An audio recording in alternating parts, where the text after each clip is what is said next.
Betul. Iya, iya. Harusnya berintenan dolar daripada Fatihah. Karena Ustaz Indra saya teringat Pak, Ustaz Indra waktu 2000 berapa dia ke Mesir, dia datang ke seorang syekh yang bersanad. Dia belum sempat untuk menghafal, tapi dia harus Fatihah dulu kan. Ternyata Ustaz Indra itu sudah dapat sanad Fatihah dari syekh, kita kurang tahu syekhnya apa. Dan apabila sudah dapat sanad, maka dia artinya sudah boleh mengajarkan surah Al-Fatihah orang lain. Sementara boleh. Tapi tak apa-apa lah. Coba ya. Boleh ya. Bismillahirrahmanirrahim. Alhamdulillahi rabbil alamin. Ar-Rahmanir Rahim. Maliki yaumiddin. Iyyaka na'budu wa iyyaka nasta'in. Ihdinas siratal mustaqim. Siratal ladzina an'amta 'alaihim ghairil maghdubi 'alaihim waladdallin.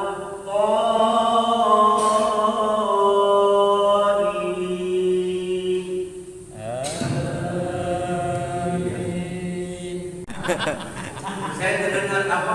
Saya ingat yang disampaikan Ustaz Somad. Ketika sholat bunuhlah. Berarti kalau terpejam bisakah kita membunuh kalajengking? Tapi Enggak kelah matamu. buka atau setidaknya sama-sama boleh. Iya. Tapi bagusnya dibuka. Jadi apa namanya?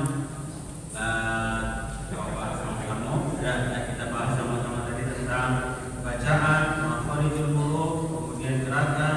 Mudah-mudahan apa yang kita dapat bisa kita amalkan, kita seragamkan. Artinya ketika orang datang ke tempat kita, masjid ini dengan masjid ini imamnya sama. Jadi tidak ada khilaf dalam segi bacaan, gerakan dan lain-lain. Mudah-mudahan itu saja Pak. Mohon maaf saya apabila ada kata-kata yang salah, gerakan saya yang salah. Saya mohon dimaafkan.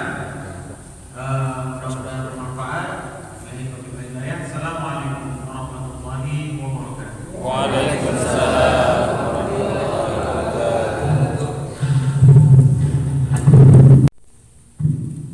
Alhamdulillahirabbil alamin, yaitu untuk sesi pertama tentang pembekalan imam telah selesai kita laksanakan, yang pada intinya yang pertama sekali yang disampaikan oleh Ustadz tadi, semaksimalnya kita belajar sesuai dengan apa yang bisa kita lakukan.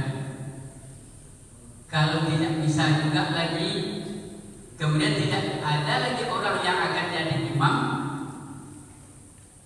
berarti kitalah yang akan ke tengah. Dalam artian Indo bisa, tidak bisa kita menyebut ghairil, kita mau menyebut juga ghairil. Udah dipelajari nggak mau juga berubah daripada tidak ada imam. Apa? Kita lah yang jadi imam kan? Nah, ini tujuan pelajaran kita ini. Kalau ada yang sedikit-sedikit keliru, kita luruskan, kita perbaiki. Setelah kita perbaiki, tidak bisa juga lagi. Nah, berarti apa yang bisa itu yang kita buat. Daripada pulang, kita sholat sendirian aja lah di masjid ini. Karena imam kita ini belum bisa juga lagi merubahnya. Ini Suruh itu jadi imam. iya kan. Jadi inilah yang telah disampaikan oleh Ustaz Khairul Amin. Kemudian kita masuk mau campur ini boleh nanti bergabung dengan Ustaz Khairul Amin sambil menerangkan tentang khatib. Juga imam pun kalau memang harus disinggung-singgung juga kami persilakan. Kami persilakan kepada Ustaz Hamdi Pranata untuk dapat menyampaikan materi berikutnya. Dipersilakan.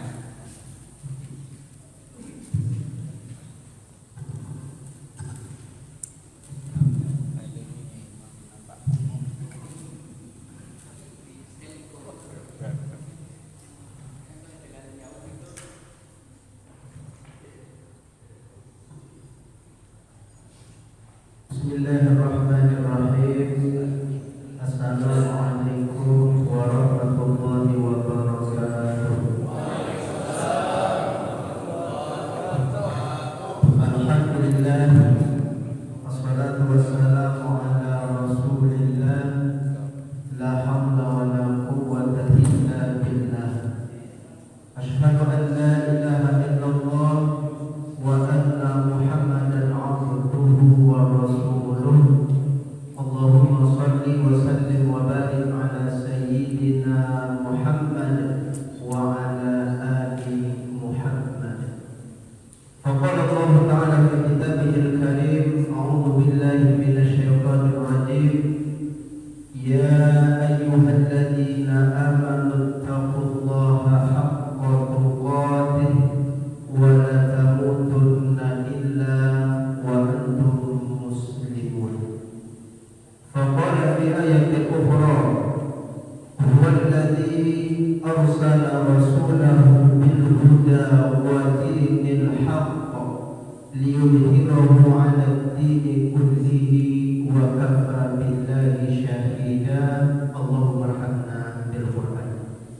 Yang sama-sama kita muliakan Bapak Kepala Kantor Urusan Agama Kecamatan Pepenuhan yang hadir di tengah-tengah kita, dan kemudian Al-Mukarram Ustaz Amir Husin serta para ustaz-ustaz dan imam-imam masjid yang secara khusus diundang oleh panitia dalam rangka untuk melaksanakan agenda kegiatan kita pada siang hari ini. Jalan-jalan kepenuhan tujuannya untuk mengaji.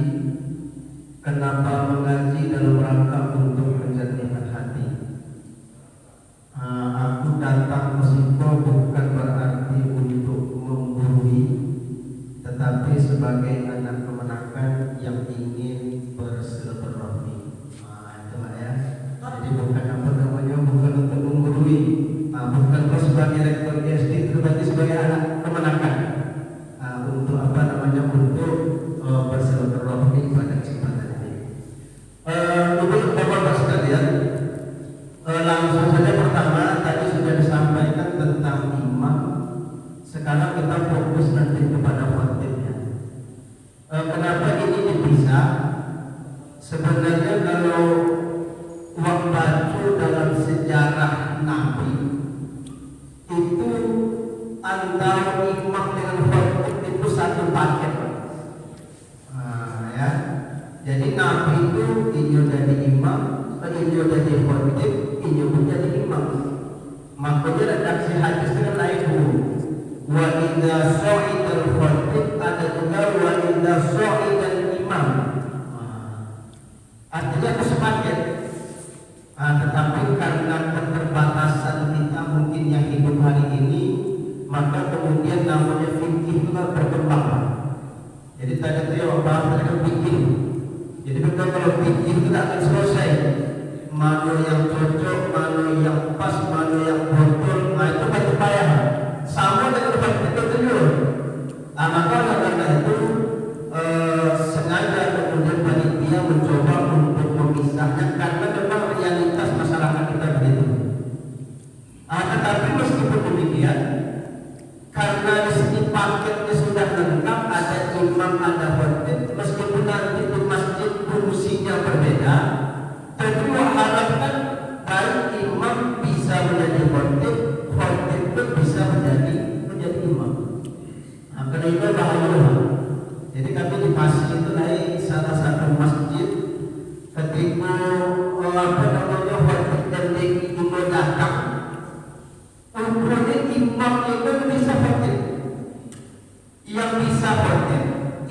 cocok dengan imam. Akhirnya ini orang maju. Karena dia kemudian tidak ingin maju, akhirnya sholat zuhur dari rumah. Sholat imam disuruh maju, tak berani. Karena dia fungsinya hanya sebagai imam saja. Anak orang dari itu mudah-mudahan ketika kemudian kita diamanahkan oleh jamaah kita menjadi imam, menjadi khatib, maka mudah-mudahan nanti kita ini bisa melaksanakan keduanya. Ia jadi imam, kemudian juga jadi khatib. Bapak-bapak sekalian, jadi ini untuk apa kabar semua? Jangan boleh di apa namanya ketika khatib di kantor mulai ini kan. Ini hanya untuk pelatihan saja, karena buat kegiatan.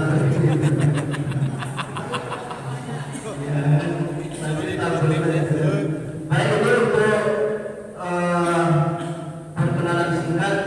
Saya lahir di desa Pegunungan Barat Mulia, ada Ustaz Jasmi ini sudah datang Ustaz semua juga.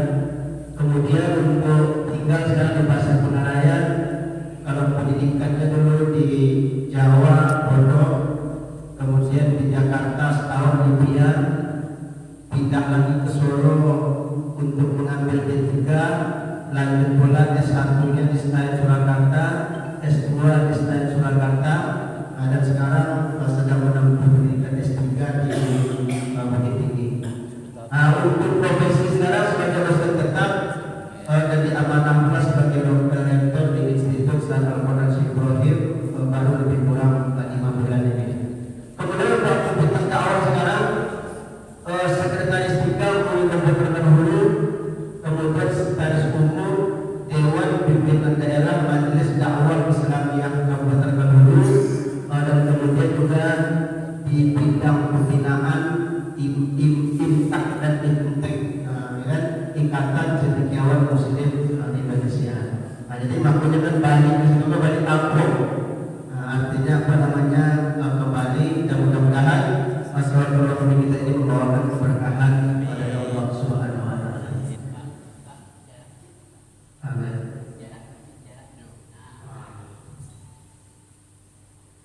Bapak-bapak sekalian, sebelum nanti kita masuk pada tema ini, apa esensi khutbah itu?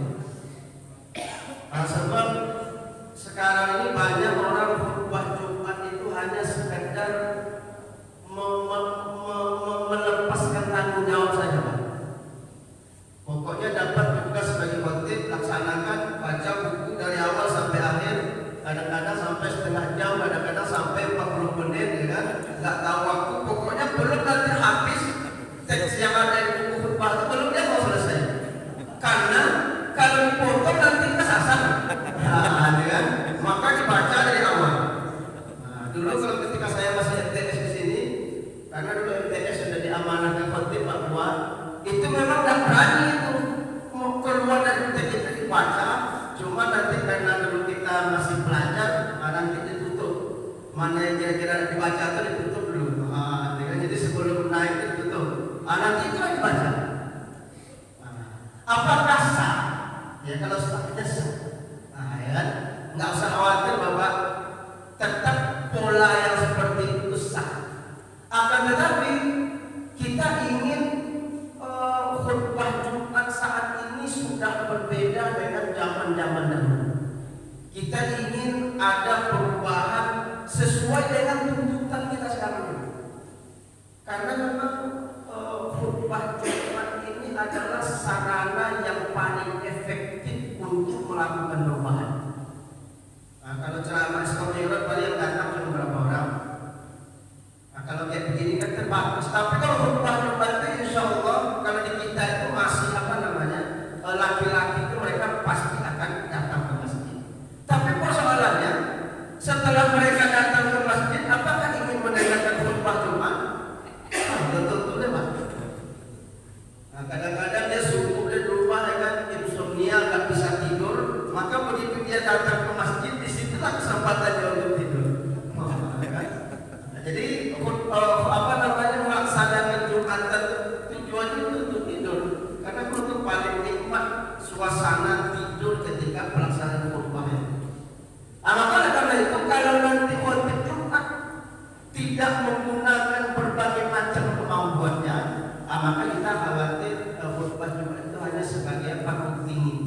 dan tidak memiliki nilai-nilai apa-apa.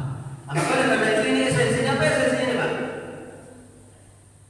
Allahu waliyul ladzina amanu yukhrijuhum minadh dhulumati ilan nur. Jadi fungsinya khutbah Jumat itu dalam rangka untuk mengeluarkan manusia dari kegelapan menuju cahaya, dari kesesatan menuju hidayah, dari ketidaktahuan menjadi tahu, dari yang kurang imannya menjadi kuat imannya, dari yang tidak bertakwa menjadi begitu esensinya. Nah, kalau memang kewajibannya selesai, tetapi apakah ini terrealisasikan atau terpenuhi, maka itu bergantung bagaimana kemudian khotib itu menggunakan waktu itu sebaik-baik. Nah, maka ini kedudukannya yakinlah ya bahwa khutbah Jumat itu dia pengganti 2 rakaat dari sholat zuhur. Artinya sholat zuhur imamnya sudah sempurna memimpin sholat Jumat, tapi khotibnya tidak sempurna melaksanakan khutbahnya, maka berarti ada yang tidak seimbang dalam pelaksanaan sholat zuhur itu. 2 rakaat tugasnya khotib, 2 rakaat tugasnya imam. Karena dia pengganti 2 rakaat sholat zuhur itu kedudukannya Pak. Maka oleh karena itu, dari sisi fikih khutbah Jumat merupakan bagian dari dakwah Islam yang memiliki nilai strategis. Nah, jadi memang ini kesempatan kita memang untuk membina, mengarahkan masyarakat remaja kita itu di khutbah Jumat ini. Nah, sebab kan remaja itu rata-rata dia datang ke masjid kan ketika sholat Jumat. Apa dampaknya banyak Pak? Ini saya baca lah ini kan, tetapi intinya dampak yang diharapkan dari khutbah itu adalah ada perubahan dari sesuatu yang tidak baik menjadi baik, sesuatu yang negatif menjadi positif, apapun nanti bentuk dari kehidupan kita. Maka karena itu, untuk mendapatkan tujuan yang sangat dahsyat itu, maka perlu apa? Ada persiapan matang. Ada persiapan. Ini dia intinya persiapan itu di sini harus menyiapkan bahan. Jadi tidak boleh ini begitu sampai ke sana ambil buku apa? Buku khutbah Jumat yang disiapkan di mimbar, di saat muadzin azan, di situlah dia mempersiapkan buka mana lah kira-kira cocok dari sana gitu. Nah ini bagi imam masjid yang sudah terpampang namanya, kan ada imam masjid si A, khotibnya si A, itu tidak boleh lagi kayak begitu Pak. Karena apa ini sudah harus ditinggalkan. Sebab apa? Khutbah Jumat itu merupakan sesuatu yang sangat strategis. Makanya harus dipersiapkan. Bapak sekalian, sebelum saya lanjutkan yang tadi kuncinya, ini syarat khutbah Jumat, saya kira ini kita sudah tahu lah semua ya. Artinya ini kan yang sudah selalu kita apa namanya kita lakukan. Kemudian rukun khutbah juga sudah kan? Rukun khutbah ada berapa? Minta keterangan tentang Baik. Jadi sebenarnya inti khutbah di sini Pak. Kalau kita sudah memenuhi 5 rukun ini, maka berarti sahlah khutbah kita tersebut. Nah, meskipun kalau nanti bicara fikih, nanti ada fikih tertentu tidak mempersyaratkan ini Pak. Asalkan ada nasihat di situ cukup. Nah, juga kita tidak bicara fikih, tapi kita berbicara tentang rukun khutbah yang ini memang masuk bagian dari konsep mazhab Imam Syafi'i yang kita pakai selama ini. Sebab kalau sempat tertinggal nanti akan protes jamaah. Nah ya, maka ini rukunnya. Apa itu? Membaca hamdalah, kemudian membaca sholawat, wasiat takwa, membaca ayat Al-Quran, dan kemudian doa. Nah, udah 5 itu. Kalau kelima ini sudah terpenuhi, maka berarti sudah selesai. Nah, cuman kan kalau melepas ke idenya Pak mudah. Tapi kan ternyata tadi esensi khotib itu tidak hanya sekedar itu, tapi ada pesan yang ingin disampaikan. Nah, bagaimana contohnya ini? Kan? Alhamdulillahirabbil alamin. Alhamdulillahi nasta'inuhu wa nastaghfiruh. Banyak apa namanya redaksi hamdalah kan. Kemudian setelah itu ini dalilnya apa ya? Dalil sudah apa, kenapa harus begitu? Dalilnya sudah ada di situ.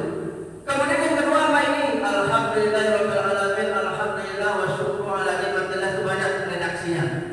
Yang kedua selawat Nabi. Setelah nanti alhamdulillah sampai selawat Nabi, Allahumma sholli ala Muhammad wa ala ali Muhammad, cukup Pak. Jangan dipanjangkan di sini Pak. Karena kan sekarang itu idealnya khutbah itu maksimal 15 menit untuk khutbah yang pertama, 5 menit untuk khutbah yang kedua. Lewat dari ini itu sudah tidak sunnah Pak.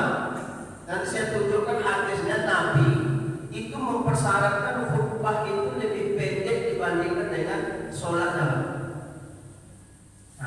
Tapi kan dulu Nabi membaca surat Sabbihis dengan Al-Wasyiyah. Kalau tidak surat Al-Jumu'ah dengan surat Al-Munafiqun. Bisa kita cek nanti. Coba baca, praktekkan sholat kita dengan tadi dari awal sampai akhir. Kita baca Al-Fatihah, kita baca nanti surat Al-Jumu'ah, kemudian kita baca rakaat kedua surat Al-Munafiqun. Berapa menit kira-kira itu? Maka idealnya khutbah itu lebih pendek dibandingkan kita sholat membaca dengan surat yang luas tadi itu. Tidak lebih dari 15 menit. Paling mungkin 10 menit itu. Ya kan? Bukan baca Al-Ikhlas. Kalau Al-Ikhlas itu terlalu pendek sebenarnya ya kan? Artinya apa? Khutbah itu tidak boleh lebih dari itu. Kalau lebih dari itu maka dia berarti sudah keluar dari esensi dari khutbah itu. Maka itu. Kemudian disingkat-singkatkan saja pembukaannya itu. Nanti amma ba'du, habis itu nanti fa'ayuhatal hadirun, wasiat takwa. Setelah wasiat takwa bacakan ayat dan menjelaskan materi. Itu ya. Ini tausiahnya ayuhal hadirun usikum wa nafsi bitaqwallah wa ta'atihi la'allakum tuflihun dan sebagainya itu adalah wasiat takwa. Kemudian membaca ayat. Silahkan nanti kita sesuaikan dengan tema yang akan kita sampaikan. Baru nanti yang terakhir ini, setelah nanti selesai setelah isi langsung ditutup dengan barakallahu li wa lakum fil Qur'anil azim wa nafa'ani wa iyyakum bima fihi minal ayat sampai nanti akhir. Intinya apa? Kalau kita sudah membaca ini, bahkan mohon maaf ayat itu kita terjemahkan saja.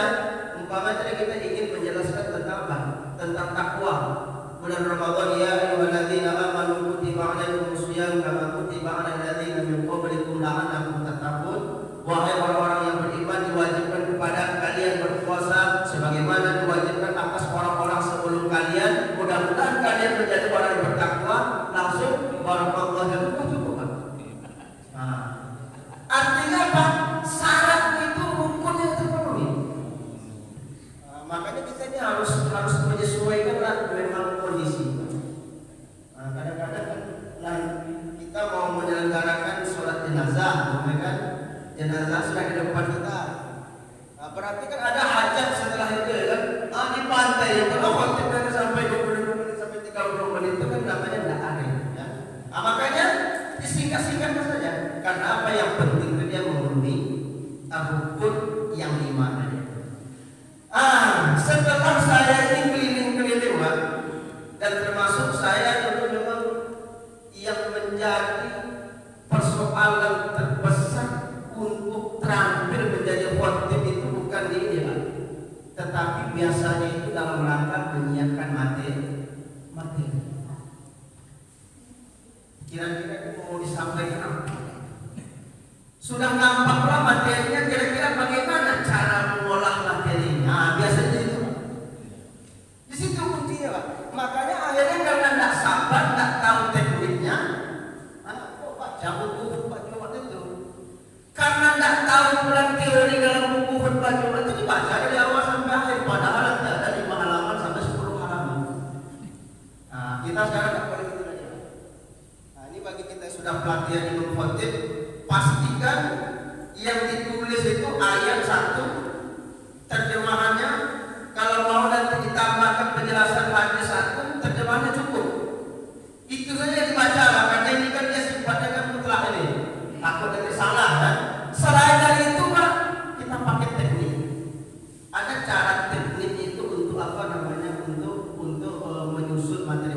sehingga kemudian orang tidak bosan dan kemudian tidak bertele-tele itu. Nah, itulah nanti akan coba kita diskusikan, kita buat formatnya sehingga nanti ketika kita ingin melaksanakan khotib itu, maka kemudian ada keberanian kita untuk melaksanakannya. Nah, jadi ini saya masuk lagi ini sunnah ya, sebelum nanti masuk ke tema ini. Sunnahnya apa ini? Memperbagus penampilan di atas mimbar atau tempat tinggi, menghadap jamaah, bersuara yang keras, duduk di antara dua khutbah, bertopang pada tongkat. Ini dalilnya lengkap Pak. Nah, nanti kan tak mungkin kita baca nih banyak dalilnya, tapi ini kira-kira kalau kita ingin menjadi khotib. Tambahan dari rukun tadi mah. Kalau kita ingin semakin banyak pahalanya maka ini. Mana tadi?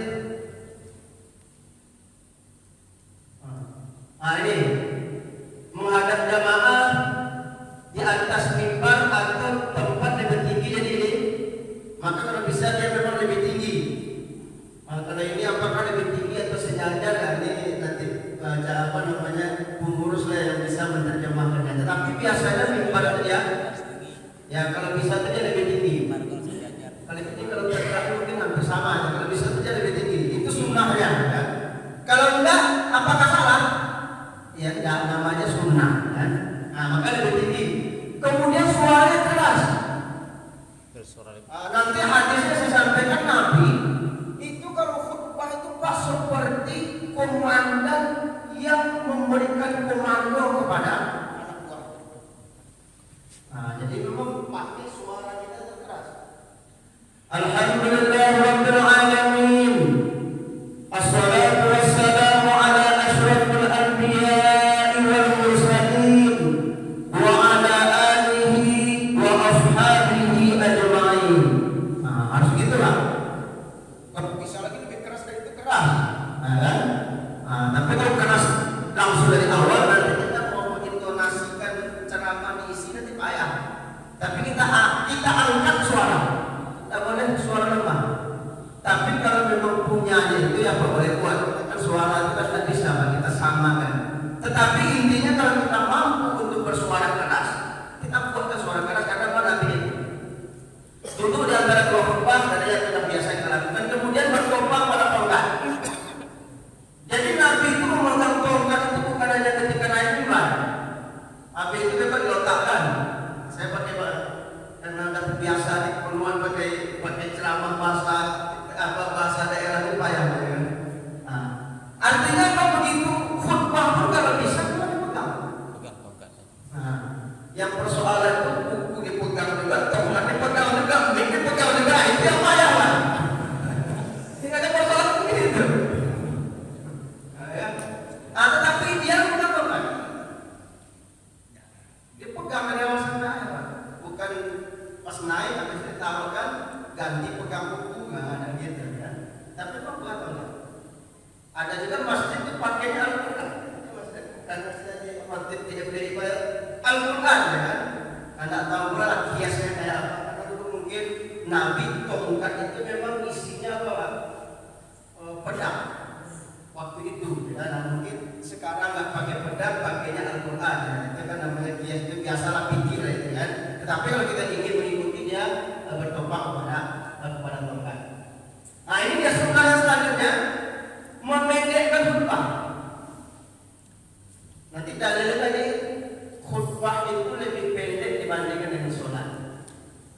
Nah ini kan mungkin kalau kita nanti imamnya sudah hafiz Quran. Jadi kalau kita imam-imam yang biasa, itu kan biasa surat-surat pendek. Artinya apa kita ambil?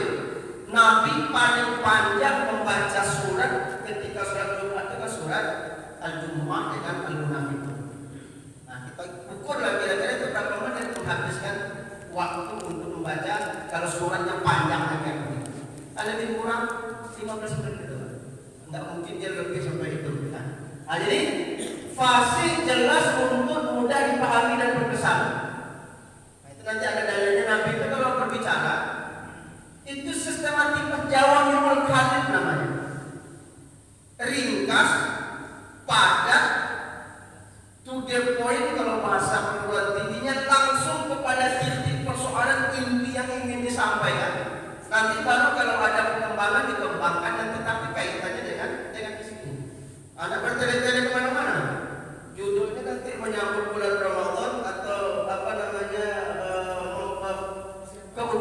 membaca Al-Quran, tapi nanti tak kemana-mana perginya. Itu yang membuat orang tertidur itu. Dia harus fokus. Bagaimana caranya nanti ada tekniknya ya. Nah ini ya, membaca surat Qaf itu nanti ada di antara apa namanya, mendoakan pemimpin, mengakhiri doa dengan istighfar ini. Jadi ternyata dalam kitab-kitab fikih itu ketika kita berdoa di khutbah kedua itu adalah disunahkan kita untuk mendoakan pemimpin-pemimpin kita. Bukan mendoakan yang jelek ya. Ya Allah turunkan lagi, bukan gitu, tapi mendoakan kebaikan. Nah itu nanti ada di dalam kitabnya Al-Imam An-Nawawi itu jelaskan. Nah, diselipkan doa karena apa? Bahaya. Kalau pemimpin-pemimpin kita tidak kita doakan dan kemudian mereka hilang di antara alasannya ya, itu paling berbahaya. Karena pemimpin itu dia punya apa? Punya segalanya untuk menggiring masyarakat kepada hal yang tidak baik. Yang salah itu bisa jadi benar, yang benar itu bisa jadi salah. Makanya harus doa terus. Kan pernah ada cerita tuh seorang ustadz ditilang polisi, ya. Begitu ditilang, ustadznya kaget. Apa alasan bapak tilang saya? Sudah pakai helm, STNK-nya lengkap, apa namanya SIM ada, lampu sayapnya lengkap, nggak ada lagi apa lagi yang salah. Bapak masih tetap salah, apa salahnya? Kenapa bapak mengendarai Honda tapi pakai jaket Yamaha? Salah. Artinya apa? Kalau pemimpin kita ini sudah bermasalah, Pak, hancur kita. Makanya ternyata apa? Disyariat setiap Jumat itu disarankan Nabi untuk mendoakan pemimpin itu, memberikan kebaikan dan sebagainya. Kemudian juga ada mengakhiri dengan doa, dan ini sunnah. Kalau tidak didoakan apakah sah banget ya?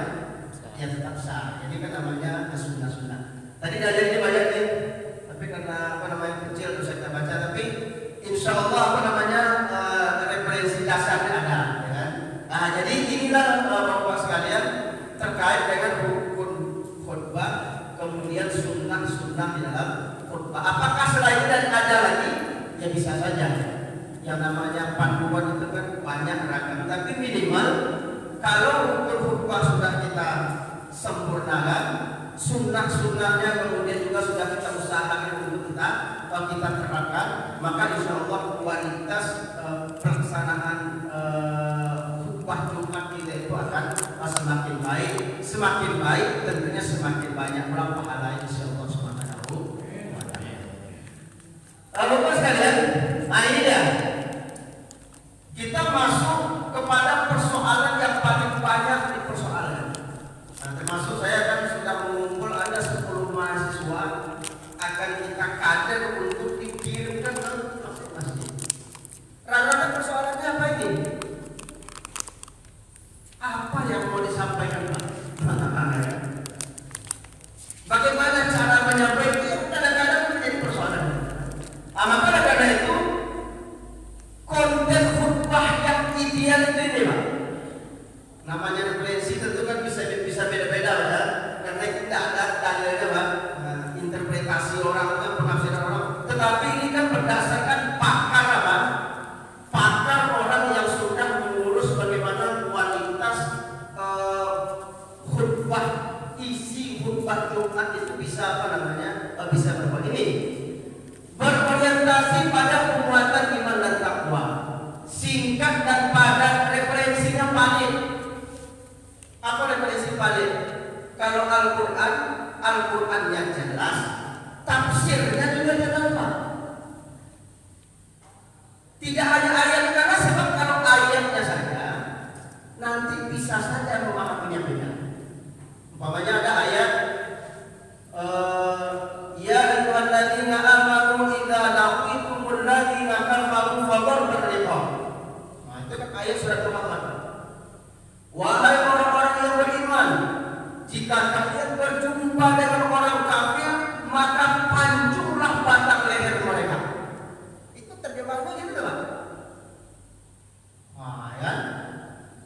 Maka kalau kita tidak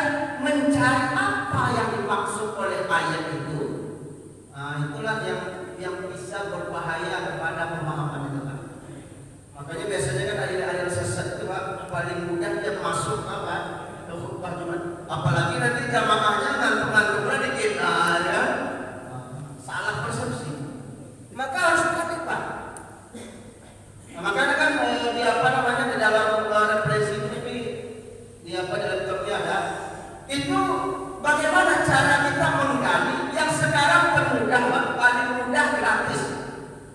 Pastikan Bapak kalau ingin membawa ayat maka bukalah tafsir Kementerian Agama yang sekarang sudah dibagikan secara gratis, bisa Bapak download nanti di internet. Minimal itu Pak. Jangan sampai kita menjelaskan ayat tetapi tidak ada sumber penafsiran yang berbahaya. Sebab apa? Namanya tafsir itu bisa dimodifikasi sesuai dengan selera manusia. Nah, makanya harus ada referensi. Minimal kalau kita adalah tafsir Kementerian Agama. Kalau enggak masjid butuh kitab tafsir. Kalau enggak mungkin tafsir Al-Azhar Al-Muya Makkah. Kalau enggak tafsir Quraisyihad. Intinya apa? Jangan sampai menyampaikan ayat tapi tidak disesuaikan dengan penafsiran yang sudah distandarkan atau dalam bahasa ilmiahnya tafsir yang mutlak. Nah, ayat. Hadis juga begitu. Banyak hadis kan? Salah satu contoh umpamanya saya ini bukan ingin mencoba untuk membahas tentang wilayah Gambia kan? Ketika ada hadis Nabi kita Muhammad SAW yang menjelaskan tentang apa Nabi kalau puasa itu dia makan dengan kurma, begitu kan? Tidak ada. Nabi itu kalau dia buka puasa itu kan dengan kurma. Nah, ya. Akhirnya kemudian kita langsung mengatakan bahwa sunnahnya orang berbuka puasa itu kalau didahului dengan kurma. Kalau tidak itu tidak sunnah, karena Nabi melakukan itu. Ngomong gitu. Nah, ini klaim kayak begitu bisa benar, bisa salah. Ternyata pemahaman hadis itu lebih banyak variabel. Sama dengan apa? Perempuan itu tercipta dari tulang tulang rusuknya laki-laki. Oh, itu diceritakan di mana-mana. Kalian tak boleh macam-macam. Kalian itu tercipta dari tulang rusuk. Kami hadisnya sahih Pak. Sahih riwayat Bukhari. Sahih. Tapi ternyata pemaknaannya ia tidak dimaknai dengan pemahaman yang tekstual kayak begitu. Tetap saja laki-laki perempuan itu awal penciptaannya sama. Apa maknanya sebagai tulang rusuknya? Itu nanti ada penjelasannya. Tapi bukan tercipta dari tulang rusuk laki-laki. Itu contoh. Maknanya apa? Referensinya harus valid sehingga ketika menyampaikan itu memang bisa kita pertanggungjawabkan. Berbicara pada hal bersifat umum disepakati dari masalah kontroversi dan mudah polemik. Jangan sampai khotib menjelaskan tentang persoalan khilafiyah. Itu nanti bahaya. Turun nanti akan menjadi masalah itu. Atau malah digunakan untuk menyerang kelompok-kelompok tertentu. Nah, itu tak diperbolehkan. Karena apa? Ini masuk dalam bagian provokatif itu, tak boleh. Termasuk hindari menyebut nama lembaga institusi secara lebih baik, tak boleh. Jadi satu semangatnya kita tak boleh mendolimi siapapun karena kedoliman itu merupakan sesuatu yang dilarang oleh Allah, bahkan diancam oleh Allah Subhanahu wa taala masuk neraka. Maka jangan contoh seperti si A itu sebut namanya, si B sebut namanya, boleh tidak? Itu dalam apa? Dalam kode etik jurnalistik kan, kode etik seorang khotib tidak boleh menyebut nama atau menyebut instansi, tidak boleh. Nah, bahkan pakai inisial pun tidak boleh. Umpamanya LBH, ya, seperti si A tidak boleh. Karena apa? Karena memang khutbah Jumat itu singkat, maka jangan sampai mengundang polemik ketika kemudian kita turun dari mimbar. Jadi ini poinnya. Jadi kriterianya nih Pak.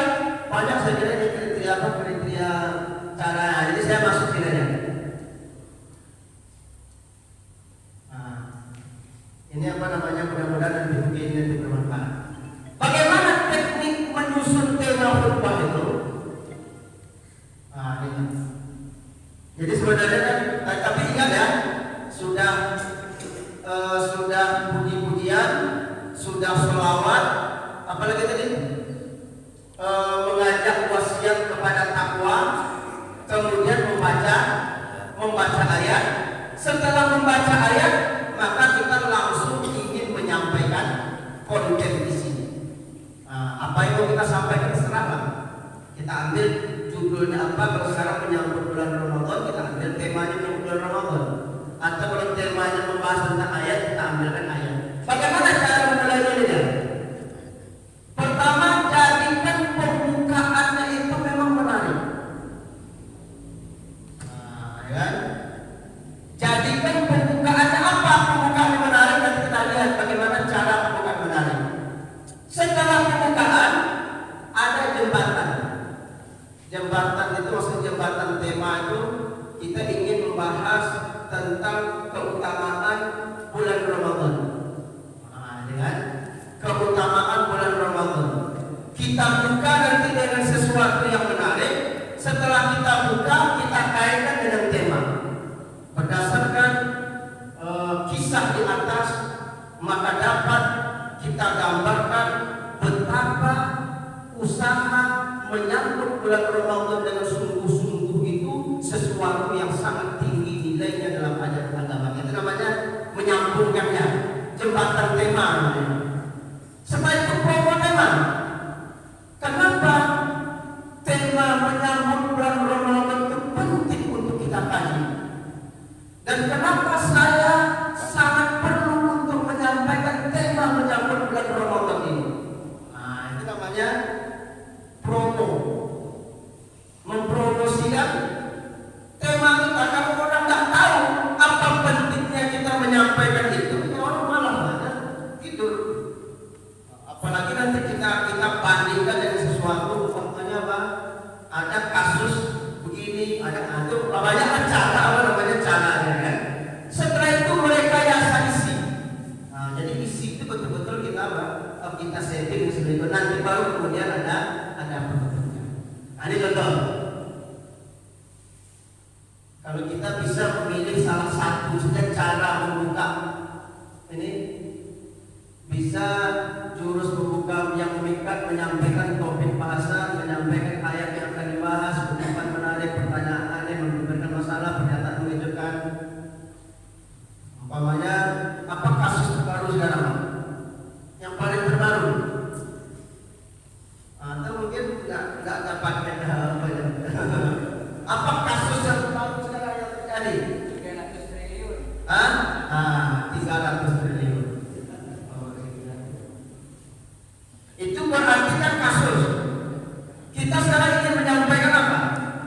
Umpamanya betapa harta itu tidak pernah mengenyangkan. Umpamanya kita ingin bahwa bahayanya orang yang fly atau orang yang keracunan harta atau orang yang keracunan apa? Kalau orang ngisap apa itu namanya? Narkoba itu orang mabuk, orang fly ya. Bahayanya orang yang keracunan harta atau orang yang apa harta maksudnya kan? Kasus Bapak Ibu jamaah kaum muslimin rahimani wa rahimakumullah. Beberapa waktu yang lalu kita telah digemparkan dengan suatu kasus yang sangat memalukan. Kan? Udah mulai itu orang yang ngantuk pun akan ingin apa ya kasusnya? Gitu lah. Maksudnya, bahkan kasus ini sesuatu yang sangat menjijikkan. Pakai bahasa-bahasanya namanya kan itu. Ada namanya provokatif. Istilahnya itu ini apa yang namanya promo. Kan orang promo itu kan ya barang yang dijual itu biasa lah, kan?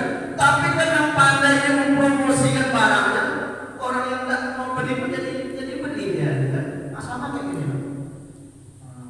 Apa? Sampaikanlah kasus yang tiga berapa tadi? 300 triliun. Kemudian, tinggal kita lagi ya. Kalau sudah sampai itu berarti udah dapat kita pembukaan memikatnya, kan? Akhirnya apa? Ini memberikan sebuah gambaran kepada kita jamaah sekalian betapa harta itu racun yang paling membahayakan dalam hidup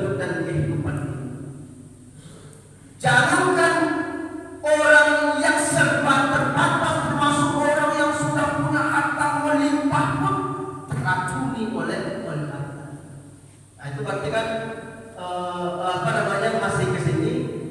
Lantas apa bahayanya harta yang dikelola oleh orang yang tidak memiliki iman itu? Berarti ini kan jembatan. Setelah jembatan masuk, tinggal apa yang kita sampaikan. Persoalan harta kan banyak, Pak. Itu kalau mau dibahas kan banyak. Kan dalam bahasa kita ada bab, ada sumpah. Kita pilihnya satu sumpah kita. Namanya 15 menit, Pak. Kalau mau membahas tentang bahayanya harta itu sudah satu bab, sudah satu buku itu kan. Kita ambil poin yang banyak. Kita ambilkan ayat. Apa bahayanya harta bagi orang yang tidak memiliki nilai iman? Pertama, dia tidak akan pernah puas sampai dia akan masuk ke dalam kuburnya. Ayatnya apa? Sebagaimana Allah Subhanahu wa taala berfirman, "A'udzu billahi minasyaitonir rajim. Bismillahirrahmanirrahim. Alhaakumut takatsur hatta zurtumul maqabir." Maksudnya artinya apa? Harta itu memang suatu yang sangat berbahaya yang akan mampu melalaikan manusia. Manusia akan selalu mengejarnya kapan berhentinya sampai nanti dia ke dalam kubur. Itu bahayanya. Jadi kalau keracunan narkoba itu Pak, setahun 2 tahun, sebulan 2 bulan habis hartanya mungkin berhenti, dia bisa jadi dia akan sehat. Itu narkoba. Tapi kalau orang keracunan harta, kapan berhenti ya? Sampai mati. Lebih berbahaya mana orang keracunan harta dan keracunan narkoba? Itu kan kalau kita pandai ya Pak, ya pandai mengolah. Saya kira 10 menit itu kita persiapkan dapatnya. Dan insya Allah pun juga jamaah ya akan terbukalah matanya sedikit. Mungkin tak bisa mulai dari awal sampai akhir. Ya mungkin sedikit-sedikit dia akan terbuka. Itu artinya kan rencana merekayasa. Setelah kita merekayasa isi, berarti kan kalau pembukaan 3 menit, setelah itu membahas 7 menit, penutup kita buat 2 menit, 3 menit itu Pak. Kita buat penutupnya dalam terkesan banget. Apa isinya penutupan khutbah itu? Ini jembatan tema ini banyak ini promosinya.